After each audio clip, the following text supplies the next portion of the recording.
আসসালামু আলাইকুম। অর্থবছর 2025-26 এই বছরে মহার্ঘ ভাতা দেওয়ার সিদ্ধান্ত নিয়েছে সরকার। কোন গ্রেডে কত টাকা দেওয়া হবে, কোন গ্রেডে কত টাকা বাড়লো, সমস্ত তথ্য এই ভিডিওতে দেখব।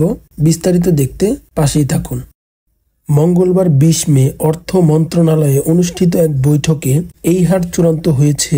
বৈঠক শেষে অর্থ উপদেষ্টা ডক্টর সালেহ উদ্দিন আহমেদ জানিয়েছেন, নতুন অর্থ বছরে মহার্ঘ ভাতা ঘোষণা হবে, তবে কিছুটা সময় লাগবে। সরকারি চাকরিজীবীদের মহার্ঘ ভাতা নিয়ে বছরের শুরুতে আলোচনা হলেও তা বন্ধ হয়ে যায়। তবে সম্প্রতি ফের আলোচনা শুরু হয়েছে বিষয়টি নিয়ে। গত জানুয়ারি মাস থেকে সরকারি চাকরিজীবীদের মহার্ঘ ভাতা কার্যকরের পরিকল্পনা ছিল সরকারের। সে অনুযায়ী উদ্যোগও নেওয়া হয়েছিল, কিন্তু তখনকার অর্থনৈতিক পরিস্থিতিতে এই উদ্যোগের সমালোচনা করেছিলেন অর্থনীতিবিদরা। তখন সরে এলেও এখন নতুন করে উদ্যোগ নিয়েছে সরকার। নতুন হারে মহার্ঘ ভাতা পেতে যাচ্ছেন সরকারি চাকরিজীবীরা। আগামী অর্থবছর থেকে এই হার চালু হতে যাচ্ছে। জানা গেছে, আগামী 2025-26 অর্থ বছরে সরকারি চাকরিজীবীদের সর্বোচ্চ 20% পর্যন্ত মহার্ঘ ভাতার ঘোষণা আসতে পারে। বাজেট ঘোষণা উপলক্ষে চূড়ান্ত সিদ্ধান্ত অনুযায়ী 1 জুলাই থেকে প্রথম থেকে নবম গ্রেডের কর্মকর্তা কর্মচারীরা পাবেন 15% হারে মহার্ঘ ভাতা, আর দশম থেকে 20 গ্রেডের কর্মীরা পাবেন 20% হারে ভাতা।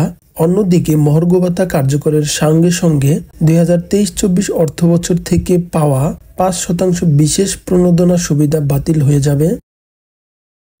প্রথম গ্রেড থেকে 20 গ্রেডের কর্মকর্তা কর্মচারীদের 15% থেকে 20% মহার্ঘ ভাতা অনুযায়ী কার কত টাকা হবে তা নির্ণয় করে দেখা যাক।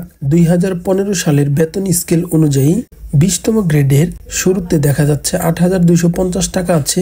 এর উপরে যদি 20% করা হয় তাহলে দাঁড়াবে 1,650 টাকা। এর থেকে প্রণোদনা সুবিধা এটা বাদ দিলে থাকে 650 টাকা, অর্থাৎ মাত্র 650 টাকা বৃদ্ধি পাবে 20তম গ্রেডে। এবার দেখি 18 গ্রেডে 20% দাঁড়ায় 1,760 টাকা। এর থেকে 1,000 টাকা বাদ দিলে 760 টাকা থাকে। এই এতটুকুই বৃদ্ধি চতুর্থ শ্রেণীর কর্মচারীদের ক্ষেত্রে।